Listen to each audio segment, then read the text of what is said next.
കൃഷ്ണ ഹരി ഹരി രാമ ഹരി രാം രാമ ഹരി ഹരി കൃഷ്ണ കൃഷ്ണ കൃഷ്ണ കൃഷ്ണ ഹരി രാമ ഹരി രാം രാമ ഹരി ഹരേ കൃഷ്ണ കൃഷ്ണ കൃഷ്ണ കൃഷ്ണ ഹരി രാമ ഹരി രാം രാമ ഹരി കൃഷ്ണ കൃഷ്ണ കൃഷ്ണ കൃഷ്ണ ഹരി രാമ ഹരി രാം രാമ ഹരി ഹരേ കൃഷ്ണ കൃഷ്ണ കൃഷ്ണ കൃഷ്ണ ഹരി രാമ ഹരി രാം രാമ ഹരി കൃഷ്ണ കൃഷ്ണ കൃഷ്ണ കൃഷ്ണ ഹരി രാമ ഹരി രാം രാമ ഹരി ഹരേ കൃഷ്ണ കൃഷ്ണ കൃഷ്ണ കൃഷ്ണ ഹരി രാമ ഹരി രാം രാമ ഹരി ഹരേ കൃഷ്ണ കൃഷ്ണ കൃഷ്ണ കൃഷ്ണ ഹരി രാമ ഹരി രാം രാമ ഹരി ജയ് ശ്രീകൃഷ്ണ ചൈതന്യ പ്രഭു നിത്യാനന്ദ ശ്രീ അദ്വൈത ഗദാധര ശ്രീവാസാദി ഗൗരഭക്തവൃന്ദ ഹരേ കൃഷ്ണ. ഹരേ കൃഷ്ണ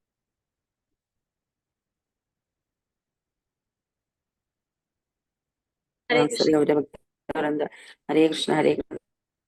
കൃഷ്ണ ഹരേ ഹരേ രാമ ഹരേ രാമ. ഹരേ കൃഷ്ണ എല്ലാവർക്കും പ്രണാമം. ഹരേ കൃഷ്ണ. ഹരേ കൃഷ്ണ മാതാജി. പ്രണാമം മാതാജി. ഹരേ കൃഷ്ണ മാതാജി പ്രണാമം. ഹരേ കൃഷ്ണ മാതാജി പ്രണാമം. ഹരേ കൃഷ്ണ മാതാജി. ഹരേ കൃഷ്ണ. നമോ ഭഗവതേ വാസുദേവായ. ദേവായ ഭഗവതേ വാസുദേവായ. ജ്ഞാനതിമിരാന്തസ്യ ജ്ഞാനാഞ്ജനാശലാകയാ ചക്ഷുരുന്മീലിതം യേന തസ്മൈ ശ്രീഗുരവേ നമഃ. നമോ വിഷ്ണുപാദായ കൃഷ്ണപ്രേഷ്ഠായ ഭൂതലേ ശ്രീമതേ ഭക്തിവേദാന്ത സ്വാമിനിധി നാമിനെ. നമസ്തേ സാരസ്വതേ ദേവേ ഗൗരവാണി പ്രചാരിണേ നിർവിശേഷ ശൂന്യവാദി പാശ്ചാത്യദേശധാരിണേ. ജയ ശ്രീ കൃഷ്ണ ചൈതന്യ പ്രഭു നിത്യാനന്ദ ശ്രീ അദ്വൈത ഗദാധര ശ്രീവാസാദി ഗൗരവൃന്ദ. ഹരേ കൃഷ്ണ കൃഷ്ണ കൃഷ്ണ ഹരേ ഹരേ ഹരേ രാമ രാമ രാമ ഹരേ ഹരേ. ഹരേ കൃഷ്ണ. നിഗമകൽപതരോർഗളിതം ഫലം സുഖമുഖാമൃതദ്രവ സംയുതം പിബത ഭാഗവതം രസമാലയം മുഹുരഹോ രസികാ ഭുവി ഭാവുകാഃ. നാരായണം നമസ്കൃത്യം നരം ചൈവ നരോത്തമം ദേവീം സരസ്വതീം വ്യാസം തതോ ജയമുദിരയേത്. നഷ്ടപ്രായേഷു ഭദ്രേഷു നിത്യം ഭാഗവത സേവയാ ഭഗവതേ ഉത്തമ ശ്ലോകേ ഭക്തിർഭവതി നൈഷ്ടകീ. കൃഷ്ണായ വാസുദേവായ ദേവകീ നന്ദനായ ച നന്ദഗോപകുമാരായ ഗോവിന്ദായ നമോ നമഃ. ഹരേ കൃഷ്ണ കൃഷ്ണ കൃഷ്ണ ഹരേ ഹരേ ഹരേ രാമ രാമ രാമ ഹരേ ഹരേ.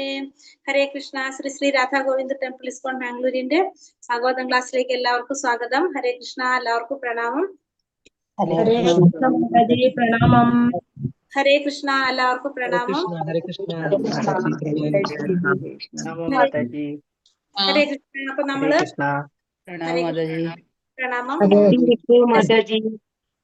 ഹരേ കൃഷ്ണ. ഹരേ കൃഷ്ണ. ഹരേ കൃഷ്ണ. ഹരേ കൃഷ്ണ. ഹാപ്പി വിഷു മാതാജി. ഹരേ കൃഷ്ണ.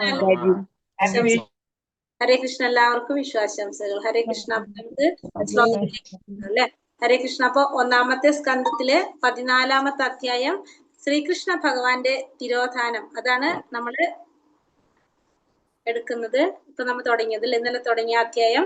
അതില് 4 ശ്ലോകം വരെ നമ്മൾ കണ്ടു. എന്തൊക്കെയാണ് നമ്മൾ പറഞ്ഞത്? 4 ശ്ലോകത്തിൽ എന്തൊക്കെയാ കണ്ടത്? യുധിഷ്ഠിര മഹാരാജാവ് പറയാണല്ലേ, സൂത ഗോസ്വാമിയാണ് തുടങ്ങുന്നത്. ഭഗവാനെ സന്ദർശിക്കാൻ വേണ്ടിയിട്ട് അർജുനൻ ഭഗവാന്റെ ഭാവി പരിപാടികളെ കുറിച്ചൊക്കെ അറിയാൻ വേണ്ടിയിട്ട് ദ്വാരകയിലേക്ക് പോയി എന്ന് പറയാണ്. അതിനുശേഷം യുധിഷ്ഠിര മഹാരാജാവിന്റെ വ്യാകുലതകളെ കുറിച്ചാണ് പറയുന്നത്. കുറെ മാസങ്ങൾ കടന്നു പോയിട്ടും ആര് തിരിച്ചു വന്നിട്ടില്ല ഇതുവരെ? അർജുനൻ തിരിച്ചു വന്നിട്ടില്ല. അപ്പൊ യുധിഷ്ഠിര മഹാരാജാവ് അദ്ദേഹത്തിന്റെ രാജ്യത്ത് പല അപശകുനങ്ങൾ, ദുശകുനങ്ങൾ കാണാണ് അവിടെ. അപ്പൊ എന്തൊക്കെയാണ് അദ്ദേഹം കണ്ട ദുശകുനങ്ങൾ പറയണത്? കാരണം അത്രയും സമൃദ്ധമായിട്ടുള്ള രാജ്യമായിരുന്നു യുധിഷ്ഠിര മഹാരാജാവിന്റെ രാജ്യം. അപ്പോ ആ സമയത്ത് ഇപ്പൊ ഇവിടെ അദ്ദേഹം ദുശകുനങ്ങൾ കാണുന്നതായിട്ട് പറയാണ്. എന്തൊക്കെ കണ്ടത്? കാലത്തിന്റെ ഗതിക്ക് മാറ്റം സംഭവിച്ചതായിട്ട് പറയാണ്. ക്രമത്തിന് ഭംഗം വന്നു. ജനങ്ങൾ എങ്ങനെയായിട്ട് മാറി എന്ന് പറഞ്ഞ അത്യാഗ്രഹികളും ക്രൂരന്മാരും വഞ്ചകരുമായിട്ട് മാറി. ദുഷിച്ച ഉപജീവന മാർഗങ്ങളൊക്കെ സ്വീകരിക്കാനായിട്ട് തുടങ്ങി എന്ന് പറഞ്ഞു.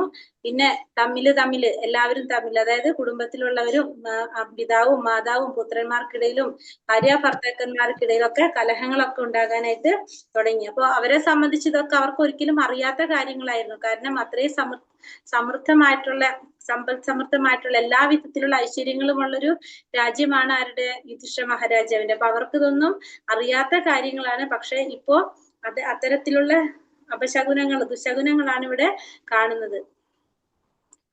അത്ര വേണം നമ്മൾ എത്തിയിട്ടുണ്ടായിരുന്നു അല്ലെ? അതുവരെ നമ്മൾ 4 ശ്ലോകം നമ്മൾ എത്തിയത്. അതെ മാതാജി, 4 ശ്ലോകം. അതെ, 5 എടുക്കും. 5-ാമത്തതാണ്. ഇനി അഞ്ചാമത്തെ കേൾക്കണം മാതാജി. ഹരേ കൃഷ്ണ.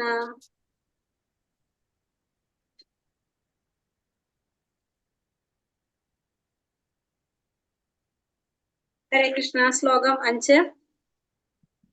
ഓം നമോ ഭഗവതേ വാസുദേവായ.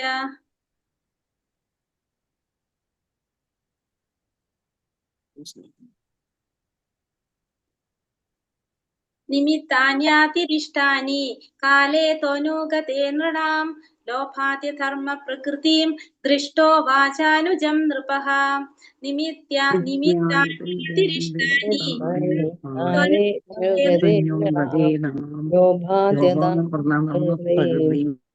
ലോഭാതി ധർമ്മ പ്രകൃതിം ദൃഷ്ടോ വാചാനുജം നൃപഃ. ചൊല്ലാം. ഓം നമോ ഭഗവതേ വാസുദേവായ.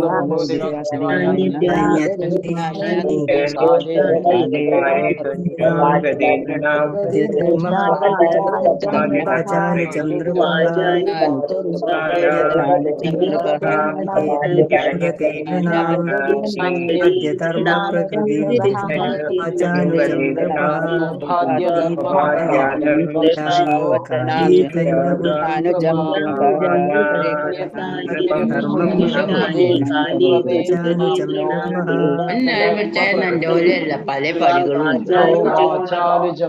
ഇതിന് പലല്ല കണി കണ്ടിട്ട് പിന്നെ കിടന്നുറങ്ങിയ. ഹരേ കൃഷ്ണ. നിമിത്താനി നിമിത്തങ്ങൾ, അതി അത്യന്തം ഗൗരവമായ, അരിഷ്ടാനി ദുശകുനങ്ങൾ, കാലേ കാലക്രമേണ, തു എന്നാൽ, അനുഗതേ കടന്നു പോകവേ, നൃണ മനുഷ്യവർഗം മുഴുവനും, ലോഭ ആദി അത്യാർത്തി തുടങ്ങിയവ, അധർമ്മ അധർമ്മം, പ്രകൃതി ശീലങ്ങൾ, ദൃഷ്ട നിരീക്ഷിച്ച ശേഷം, ഉവാച പറഞ്ഞു, അനുജം അനുജൻ, നൃപ രാജാവ്. വിവർത്തനം ഭാവാർത്ഥം ശ്രീല പ്രഭുപാദ് ജയ്. വിവർത്തനം: കാലക്രമേണ ജനങ്ങൾക്ക് പൊതുവെ അത്യാർത്തി, കോപം, അഹങ്കാരം മുതലായവ ശീലമായി തീർന്നു. ഇനിയും യുധിഷ്ഠിര മഹാരാജാവ് ആ ദുശകുനങ്ങൾ എന്താണെന്ന് പറയാണ് ഇവിടെ. കാലക്രമേണ ജനങ്ങൾക്ക് എന്ത് വന്നു? പൊതുവെ അത്യാർത്തി വന്നു, കോപം, അഹങ്കാരം മുതലായവ ശീലമായി തീർന്നു. ഈ നിമിത്തങ്ങളെല്ലാം നിരീക്ഷിച്ച മഹാരാജാവ് യുധിഷ്ഠിരൻ തന്റെ അനുജനോട് ഇപ്രകാരം പറഞ്ഞു. അപ്പൊ ഇതൊക്കെ മനസ്സിലാക്കിയിട്ടുള്ള യുധിഷ്ഠിര മഹാരാജാവ് അനുജനോട് പറയാണ്. ആരോടെ പറയുന്നത്? ഭാവാർത്ഥം ശ്രീല പ്രഭുപാദ് ജയ്. അത്യാർത്തി, കോപം, അധർമ്മം, കാപ്പട്യം എന്നീ മനുഷ്യത്വരഹിതമായ ലക്ഷണങ്ങൾ സമൂഹത്തിൽ വ്യാപകമായപ്പോൾ മഹാരാജാവ് യുധിഷ്ഠിരനെ പോലുള്ള ഒരു ധർമ്മിഷ്ഠനായ രാജാവ് തൽക്ഷണം അസ്വസ്ഥനായി തീർന്നു. ആ യുഗത്തിലെ ജനങ്ങൾക്ക് അധപ്പതിച്ച സമൂഹത്തിന്റെ ഈ ലക്ഷണങ്ങളൊക്കെ തന്നെയും അജ്ഞാതമായിരുന്നുവെന്നും അവരെ സംബന്ധിച്ചിടത്തോളം കലഹത്തിന്റെ യുഗമായ കലിയുഗത്തിന്റെ ആഗമനത്തോടെ അവയൊക്കെ അനുഭവവേദ്യമാകുന്നത് അവരെ അത്ഭുതപ്പെടുത്തുന്നവരായിരുന്നുവെന്നും ഈ പ്രസ്താവനയിൽ നിന്ന് മനസ്സിലാക്കാം. അപ്പോ മഹാരാജാവ് യുധിഷ്ഠിരന്റെ ഭരണ സമയത്തുള്ള ജനങ്ങൾക്ക് ഇതൊക്കെ അജ്ഞതയായിരുന്നു എന്നാ പറയുന്നത്. കാരണം അത്യാർത്തി, കോപം, അധർമ്മം, കാപ്പട്യം, മനുഷ്യരഹിതമായിട്ടുള്ള ഈ ലക്ഷണങ്ങളൊന്നും ആർക്കറിഞ്ഞിരുന്നില്ല. യുധിഷ്ഠിര മഹാരാജാവിന്റെ ഭരണ സമയത്തുള്ള ജനങ്ങൾക്ക് അറിയില്ലായിരുന്നു അതൊന്നും. അവർക്ക് ഇതൊക്കെ അജ്ഞാതമായിരുന്നു. പക്ഷേ ഇവിടെ ഇതൊക്കെ ഇപ്പോ വ്യാപകമായി എന്നാ പറയുന്നത്. അപ്പോ പെട്ടെന്ന് തന്നെ ആ കലഹത്തിന്റെ യുഗമായിട്ടുള്ള കലിയുഗത്തിന്റെ ആഗമനത്തോടെ ഇതൊക്കെ അനുഭവവേദ്യമാകുന്നത് അവരെ അത്ഭുതപ്പെടുത്തുന്നവരായിരുന്നുവെന്നും ഈ പ്രസ്താവനയിൽ നിന്ന് മനസ്സിലാക്കാം. കാരണം അതുവരെ അവർക്ക് ഇതൊന്നും അറിഞ്ഞിരുന്നില്ല. ഈ കലിയുഗത്തിന്റെ ആരംഭം തുടങ്ങിയപ്പോ തന്നെത്താൻ അവരിൽ ഇതൊക്കെ കാണാനായിട്ട് തുടങ്ങിയത് ഒരു അത്ഭുതകരമായിട്ടാണ് ഇവിടെ ഈ പ്രസ്താവനയിൽ പറയുന്നത്. കലിയുഗത്തിന്റെ ആഗമനത്തോടെ അവയൊക്കെ അനുഭവവേദ്യമാകുന്നത് അവരെ അത്ഭുതപ്പെടുത്തുന്നവരായിരുന്നുവെന്നും ഈ പ്രസ്താവനയിൽ നിന്നും മനസ്സിലാക്കാം. ശ്ലോകം 6.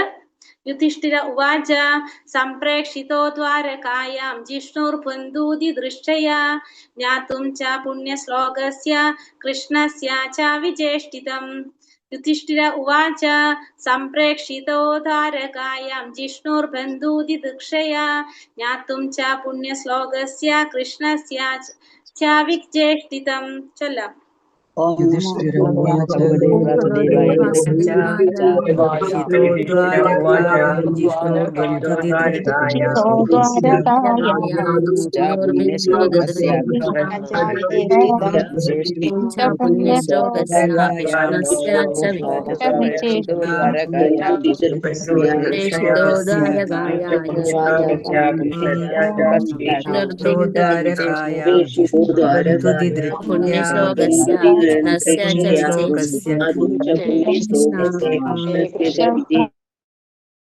കൃഷ്ണ യുധിഷ്ഠിര ഉവാച മഹാരാജാവ് യുധിഷ്ഠിരൻ പറഞ്ഞു, സംപ്രേക്ഷിത പോയിരിക്കുന്നു, ദ്വാരകായാം ദ്വാരക, ജിഷ്ണു അർജുനൻ, ബന്ധുമിത്രങ്ങൾ ദുർദക്ഷയ സന്ദർശിക്കുന്നതിനായി, ജ്ഞാതും അറിയാനായി, ച പുണ്യശ്ലോകസ്യ പരമപുരുഷന്റെ, കൃഷ്ണസ്യ ശ്രീകൃഷ്ണ ഭഗവാന്റെ, ച വിചേഷ്ടിതം കർമ്മ പരിപാടികൾ. വിവർത്തനം. ശ്രീല പ്രഭുപാദിക്ക് ജയ്.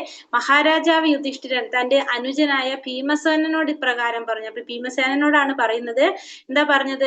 ബന്ധുമിത്രാദികളെ സന്ദർശിക്കാനും പരമപുരുഷനായ ശ്രീകൃഷ്ണനിൽ നിന്ന് അദ്ദേഹത്തിന്റെ ഭാവി പരിപാടികളെ കുറിച്ച് അന്വേഷിച്ചറിയാനുമായി ഞാൻ അർജുനനെ ദ്വാരകയിലേക്ക് അയച്ചു. അപ്പോ അർജുനന് യുധിഷ്ഠിര മഹാരാജാവ് ദ്വാരകയിലേക്ക് അയക്കുകയാണ്. എന്തിനാണ്? ബന്ധുമിത്രാദികളെ സന്ദർശിക്കാനും ഇനി ഭഗവാന്റെ ഭാവി പരിപാടികളെ കുറിച്ച് അന്വേഷിച്ചറിയാനുമായിട്ട് ഞാൻ അർജുനനെ ദ്വാരകയിലേക്ക് അയച്ചു എന്നാണ് ഇവിടെ ഭീമസേനനോട് യുധിഷ്ഠിര മഹാരാജാവ് പറയുന്നത്. ശ്ലോകം 7. ഗദാ സപ്താതു നാമാസ ഭീമസേനാ തവാനുജഃ നായാതി കസ്യ വാ ഹേതോർ നാഹം വേദേതമജ്ഞസ. ഗദാ സപ്താതു നാമാസ ഭീമസേനാ തവാനുജഃ നായാതി കസ്യ വാ ഹേതോർ നാഹം വേദേതമഞ്ജസ. ചൊല്ലാം. ഹരേ കൃഷ്ണ.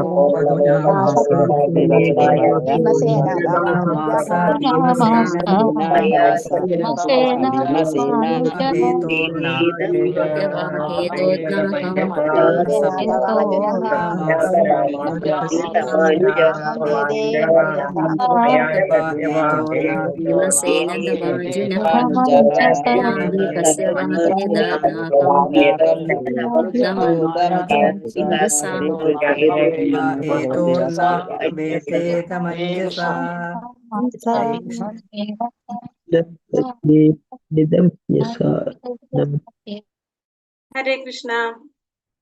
ഗദ പോയി, സപ്ത 7, അധുന ഇന്നേക്ക്, മാസ മാസങ്ങൾ, ഭീമസേന ഹേ ഭീമസേന, തവ നിന്റെ, അനുജൻ, ന ഇല്ല, ആയതി മടങ്ങിയെത്തി, കസ്യ എന്താണ്, വാ അല്ലെങ്കിൽ, ഹേതോ കാരണം, ന ഇല്ല, അഹം ഞാൻ, വേദ അറിയുക, ഇതം ഇത്, അജ്ഞാസ വസ്തുനിഷ്ഠമായി.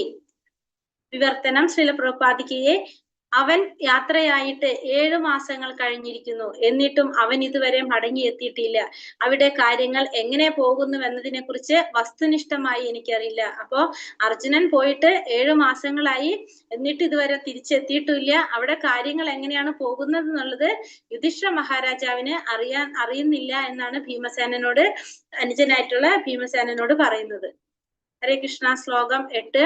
അപി ദേവർഷിണാതിഷ്ഠ സാകാലോയമുപസ്ഥിതഃ യഥാത്മനോങ്കമാക്രീഡം ഭഗവാനുൽസി സൃഷ്യതി. അപി ദേവർഷിണാതിഷ്ഠ സാകാലോയമുപസ്ഥിതഃ യഥാത്മനോങ്കമാക്രീഡം ഭഗവാനുൽസി സൃഷ്യതി. ചൊല്ലാം.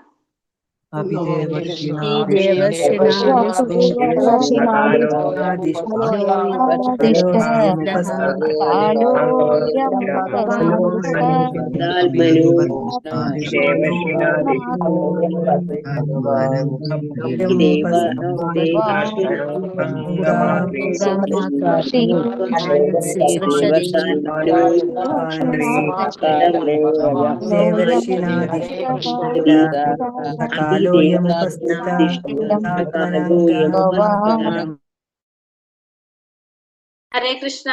അപി അങ്ങനെയാണോ, ദേവർഷിയാൽ നാരദർ, ആദിഷ്ട നിർദ്ദേശിക്കപ്പെട്ട, സ അത്, കാല ശാശ്വതമായ കാലം, അയം ഇത്, ഉപസ്ഥിത എത്തി, യഥ എപ്പോൾ, ആത്മന അദ്ദേഹത്തിന്റെ, അതായത് ഭഗവാന്റെ സ്വന്തം അംഗം പൂർണ്ണാംശം അക്രീഡം ആവിഷ്കൃത രൂപം ഭഗവാൻ പരമദിവ്യോത്തമ പുരുഷൻ ഉത്സി സൃക്ഷതി ഉപേക്ഷിക്കാൻ പോകുന്നു.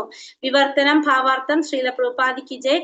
വിവർത്തനം ദേവർഷി നാരദർ സൂചിപ്പിച്ചതുപോലെ ഭഗവാൻ തന്റെ ഇഹലോക ലീല അവസാനിപ്പിക്കാൻ പോകുന്നുവോ ആ സമയം ഇതിനോടകം സമാഗതമായോ. അപ്പോ ആരുടെ സംശയം എന്താണ്? യുധിഷ്ഠിര മഹാരാജാവിന്റെ നാരദ മഹർഷി സൂചിപ്പിച്ചതുപോലെ ഭഗവാൻ തന്റെ ഇഹലോക ലീലകൾ അവസാനിപ്പിച്ചു പോകാണോ, അതിനുള്ള സമയം വന്നെത്തിയോ എന്നാണ് ഇവിടെ ആര് സംശയിക്കുന്നത്? യുധിഷ്ഠിര മഹാരാജാവ് സംശയിക്കുന്നത്. ഭാവാർത്ഥം ശ്രീല പ്രഭുപാദിക്ക് ജയ്. നാം നിരവധി തവണ വിശദമാക്കിയതുപോലെ പരമദിവ്യോത്തമ പുരുഷനായ ഭഗവാൻ ശ്രീകൃഷ്ണൻ അനേക പൂർണ്ണാംശ വിസ്തരണങ്ങളുണ്ട്. അവയോരോന്നും തുല്യശക്തിയുള്ളവെങ്കിലും വ്യത്യസ്ത കർമ്മങ്ങൾ നിർവഹിക്കുന്നു. അപ്പൊ ഭഗവാന് കുറെ വിസ്തരണങ്ങളുണ്ട്, പൂർണ്ണാംശ വിസ്തരണങ്ങളായിട്ട് ഭഗവാന്റെ കുറെ വിസ്തരണങ്ങളുണ്ട് ഭഗവാൻ ശ്രീകൃഷ്ണന്റെ. അതിന് ഓരോന്നിനും എങ്ങനെയാണ്? തുല്യമായ ശക്തിയാണ്, ഒന്നും തമ്മിൽ വ്യത്യാസമില്ല. ഒക്കത്തിന് തുല്യമായ ശക്തിയാണെങ്കിലും വ്യത്യസ്ത തരത്തിലുള്ള കർമ്മങ്ങളാണ് ഇതെല്ലാം നിർവഹിക്കുന്നത്. ഭഗവത്ഗീതയിൽ ഭഗവാന്റെ നിരവധി പ്രസ്താവനകളുണ്ട്. ഓരോ പ്രസ്താവനകളും വ്യത്യസ്ത പൂർണ്ണാംശങ്ങളെ അഥവാ പൂർണ്ണ അംശങ്ങളുടെ അംശങ്ങളെ ഉദ്ദേശിച്ചിട്ടുള്ളതാകുന്നു. ദൃഷ്ടാന്തമായി ഭഗവത്ഗീതയിൽ ഭഗവാൻ കൃഷ്ണൻ ഇപ്രകാരം അരുളി ചെയ്യുന്നു. അപ്പൊ നമുക്ക് ഭഗവത്ഗീതയിൽ ഭഗവാന്റെ കുറെ പ്രസ്താവനകൾ പറയുന്നുണ്ട്. അപ്പൊ ഈ എല്ലാ പ്രസ്താവനകളും എങ്ങനെയാണ്? വ്യത്യസ്ത പൂർണ്ണാംശങ്ങളെ അല്ലെങ്കിൽ പൂർണ്ണാംശങ്ങളുടെ അംശങ്ങളെ ഉദ്ദേശിച്ചിട്ടുള്ളതാണ് എന്ത് ഇത്തരത്തിലുള്ള എല്ലാ പ്രസ്താവനകളും. അപ്പൊ ഭഗവത്ഗീതയിൽ ഇപ്രകാരം പറയുന്നുണ്ട്. എന്താ ഭഗവാൻ പറയുന്നത് ഭഗവത്ഗീതയില്? ഹേ ഭാരത, 4-ാമത്തെ അധ്യായത്തില് 7-ാമത്തെ ശ്ലോകത്തിൽ പറയുന്നത് എന്താണ്?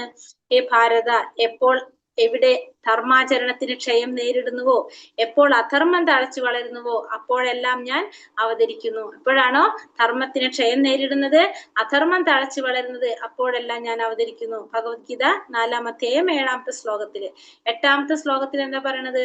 ഭക്തന്മാരെ രക്ഷിക്കാനും ദുഷ്കൃതികളെ നിഗ്രഹിക്കാനും ധർമ്മത്തെ പുനഃസ്ഥാപിക്കാനുമായി യുഗം തോറും ഞാൻ അവതരിക്കുന്നു. അപ്പോൾ ഭഗവാൻ പറയുന്നത് ഭക്തന്മാരെ രക്ഷിക്കാൻ, ദുഷ്കൃതികളെ നിഗ്രഹിക്കാൻ, ധർമ്മത്തെ പുനഃസ്ഥാപിക്കാൻ വേണ്ടിയിട്ട് യുഗം തോറും ഞാൻ അവതരിക്കുന്നു ഭഗവാൻ 8-ാമത്തെ ശ്ലോകത്തിൽ 4-ാമത്തെ അധ്യായത്തിൽ തന്നെ പറയുന്നുണ്ട്. പിന്നെ 3-ാമത്തെ അധ്യായം 24-ാം ശ്ലോകത്തിൽ പറയുന്നു, ഞാൻ കർത്തവ്യം നിർവഹിക്കാതിരുന്നാൽ മനുഷ്യവർഗം തെറ്റായി നയിക്കപ്പെടും, അനാവശ്യമായ ജനപ്പെരുപ്പത്തിന് ഞാൻ കാരണമായി തീരും, അങ്ങനെ ജീവജാലങ്ങൾക്കെല്ലാം സമാധാനം നഷ്ടപ്പെടുകയും ചെയ്യും.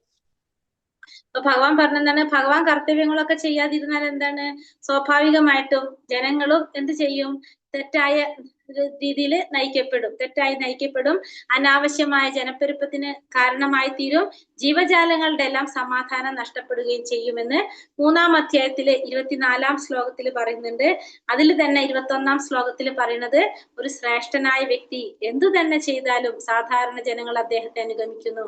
മാതൃകാപരങ്ങളായ പ്രവർത്തികളിൽ അദ്ദേഹം സ്വീകരിക്കുന്ന മാനദണ്ഡങ്ങളെ ലോകമൊട്ടാകെ പിന്തുടരുകയും ചെയ്യുന്നു. അപ്പൊ ഒരു ശ്രേഷ്ഠനായ വ്യക്തി എന്ത് തന്നെ ചെയ്താലും സാധാരണ ജനങ്ങൾ എന്ത് ചെയ്യും? അദ്ദേഹത്തെ അനുഗമിക്കും. മാതൃകാപരമായിട്ടുള്ള പ്രവർത്തികളിൽ അദ്ദേഹം സ്വീകരിക്കുന്ന ആ മാനദണ്ഡങ്ങളോ ലോകത്തെല്ലാവരും പിന്തുടരുകയും ചെയ്യും. അത് ഭഗവത്ഗീതയിൽ ഭഗവാൻ പറഞ്ഞ കാര്യങ്ങളാണ് ഈ നമ്മൾ ഈ പറഞ്ഞത് മുഴുവനും. ഭഗവാൻ അരുളി ചെയ്യപ്പെട്ട മുകളിലുള്ള എല്ലാ പ്രസ്താവനകളും സംഘർഷണൻ, വാസുദേവൻ, പ്രദ്യുമ്നൻ, അനിരുദ്ധൻ, നാരായണൻ തുടങ്ങിയ അദ്ദേഹത്തിന്റെ വിഭിന്ന പൂർണ്ണാംശങ്ങൾക്ക് അഥവാ വിസ്തരണങ്ങൾക്ക് പ്രയുക്തമാണ്. അപ്പോ ഭഗവാൻ ഇപ്പൊ ഈ മോളിൽ പറഞ്ഞ എല്ലാ പ്രസ്താവനകളും എന്താണ്? സംഘർഷണൻ ഭഗവാന്റെ ആദ്യത്തെ വിസ്തരണങ്ങൾ ആ ചതുർവ്യൂഹത്തിൽ വരുന്നതാണ്.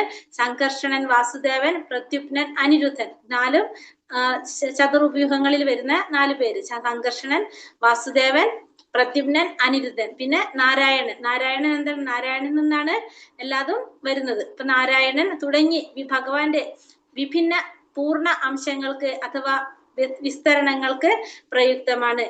ഇവരെല്ലാം സ്വയം ഭഗവാൻ തന്നെ വ്യത്യസ്ത അതീന്ദ്രിയ വിസ്തരണങ്ങളിൽ ഉള്ളതാണ്. അപ്പൊ ഇതൊക്കെ ആര് തന്നെയാണ്? ഭഗവാൻ തന്നെയാണ്.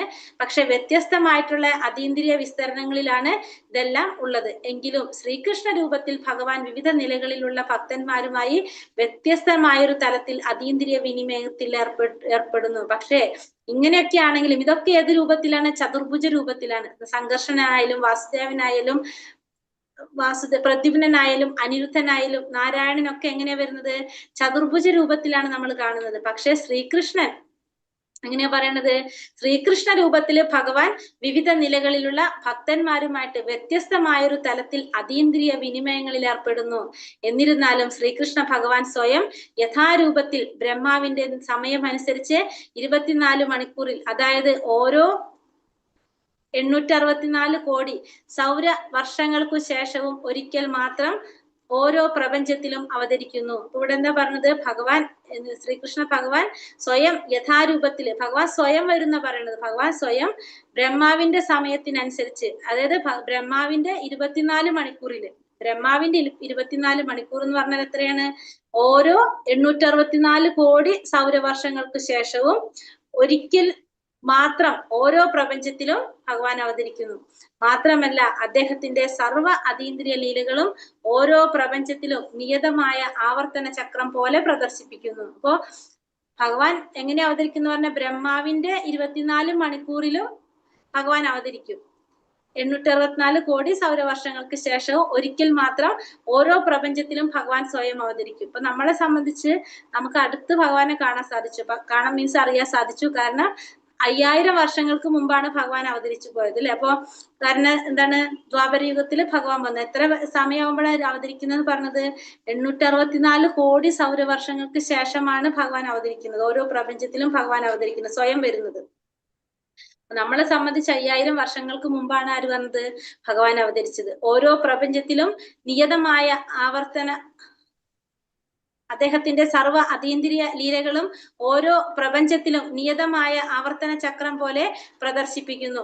എന്നാൽ ആ ആവർത്തന ചക്രത്തിൽ ശ്രീകൃഷ്ണ ഭഗവാൻ വാസുദേവൻ തുടങ്ങിയവരുടെ പ്രവർത്തനങ്ങൾക്ക് സാധാരണക്കാരന് സങ്കീർണമായ കടങ്കഥകളാകുന്നു. ഇവിടെ എന്താ പറഞ്ഞത്? അദ്ദേഹത്തിന്റെ സർവ്വ അതീന്ദ്രിയ ലീലകളും ഓരോ പ്രപഞ്ചത്തിലും നിയതമായ ആവർത്തന ചക്രം പോലെ പ്രദർശിക്കപ്പെടുന്നു. അപ്പൊ ഓരോ പ്രപഞ്ചത്തിലും എന്ത് നടക്കുന്നുണ്ട്? ഭഗവാന്റെ ഈ ലീലകൾ നടക്കുന്നുണ്ട്. ഇപ്പൊ നമ്മൾ പറഞ്ഞല്ലോ, നമ്മൾ കലിയുഗത്തിന് തൊട്ട് മുന്നാണ് ദ്വാപരയുഗം വന്നത്. അപ്പൊ ആ ദ്വാപരയുഗത്തിൽ ഭഗവാൻ ഉണ്ടായിരുന്നു. 5000 വർഷമല്ലല്ലോ, 5000-നേക്കാൾ കൂടുതൽ വരും. കാരണം 5000 വർഷമായി കലിയുഗം തുടങ്ങിയിട്ട്. അപ്പൊ അതിനു മുന്നേ അപ്പൊ ഇവിടെ ആര് വന്നു? ഭഗവാൻ അവതരിച്ചു. ഇനി ഇപ്പൊ വേറെ ഏതെങ്കിലും സ്ഥലത്ത് എന്തായിരിക്കും നടക്കുന്നുണ്ടാവുക? അവിടെ ദ്വാപരയുഗം നടക്കായിരിക്കും. അവിടെ ഇപ്പൊ ഭഗവാൻ അവതരിച്ചിട്ടുണ്ടാവും. അപ്പൊ ഇത് ഓരോ പ്രപഞ്ചത്തിലും എങ്ങനെയാണിത്? ഒരു ആവർത്തന ചക്രം പോലെ ഇതിങ്ങനെ നടന്നുകൊണ്ടേയിരിക്കും. ശ്രീകൃഷ്ണ ഭഗവാൻ ആവർത്തന ചക്രത്തിൽ ശ്രീകൃഷ്ണ ഭഗവാൻ വാസുദേവൻ തുടങ്ങിയവരുടെ പ്രവർത്തനങ്ങൾ സാധാരണക്കാരന് സങ്കീർണമായ കടങ്കഥകളാകുന്നു. അപ്പൊ ഇതൊക്കെ ഇപ്പൊ ഭഗവാൻ ശ്രീകൃഷ്ണൻ എന്ന് പറഞ്ഞാലും ഭഗവാൻ വാസുദേവൻ എന്ന് പറഞ്ഞാലും സാധാരണക്കാരെ സംബന്ധിച്ച് എന്താണത്? സങ്കീർണമായ കടങ്കഥകളാണ്. അതായത് നമ്മൾ പറഞ്ഞില്ല, അചിന്യമാണ് അതൊക്കെ. ഭഗവാൻ സ്വയവും ഭഗവാന്റെ അതീന്ദ്രിയ ശരീരവും വ്യത്യസ്തമായ പ്രവർത്തികൾ നിർവഹിക്കുന്ന ഭഗവത് വിസ്തരണങ്ങളും തമ്മിൽ യാതൊരു ഭേദവുമില്ല. അപ്പൊ ഭഗവാനും പിന്നെ ഭഗവാന്റെ ശരീരവും ഭഗവാന്റെ പ്രവർത്തികള് അല്ലെങ്കിൽ ഭഗവാന്റെ വിസ്തരണങ്ങൾ, ഇതൊന്നും തമ്മിൽ എന്തില്ല? പ്രവർത്തികൾ നിർവഹിക്കുന്ന വിസ്തരണങ്ങളൊന്നും തമ്മിൽ യാതൊരു വ്യത്യാസവും ഇല്ല. എങ്കിലും ശ്രീകൃഷ്ണ രൂപത്തിൽ ഭഗവാൻ ആവിർഭവിക്കുമ്പോൾ അദ്ദേഹത്തിന്റെ മറ്റു പൂർണ്ണാംശങ്ങളും യോഗമായി എന്ന് വിശേഷിപ്പിക്കപ്പെടുന്ന അദ്ദേഹത്തിന്റെ അചിന്ത്യ ശക്തിയാൽ അദ്ദേഹത്തോടൊപ്പം ഒത്തുചേരുന്നു. പക്ഷെ എന്നിരുന്നാലും എങ്ങനെയാണ് ഭഗവാൻ ശ്രീകൃഷ്ണനായിട്ട് അവതരിക്കുമ്പോൾ എങ്ങനെയാണ്? ഭഗവാന്റെ മറ്റു പൂർണ്ണാംശങ്ങളും യോഗമായ എന്ന വിശേഷിപ്പിക്കപ്പെടുന്ന അദ്ദേഹത്തിന്റെ അചിന്ത്യ ശക്തിയാൽ അദ്ദേഹത്തോടൊപ്പം ഒത്തുചേരുന്നു. അപ്പോ ഭഗവാൻ ശ്രീകൃഷ്ണനായിട്ട് വരുമ്പോ നമ്മൾ പറഞ്ഞ പോലെ എല്ലാ പരിവാരങ്ങളായിട്ട് വരുന്നത്, എല്ലാ പരിച്ഛേദങ്ങളോടും കൂടിയാണ് ഭഗവാൻ വരുന്നത്. അപ്പൊ അങ്ങനെ എല്ലാതും ഭഗവാന്റെ അചിന്ത്യ ശക്തിയാൽ ഭഗവാനോടൊപ്പം എല്ലാം ഒത്തുചേരും.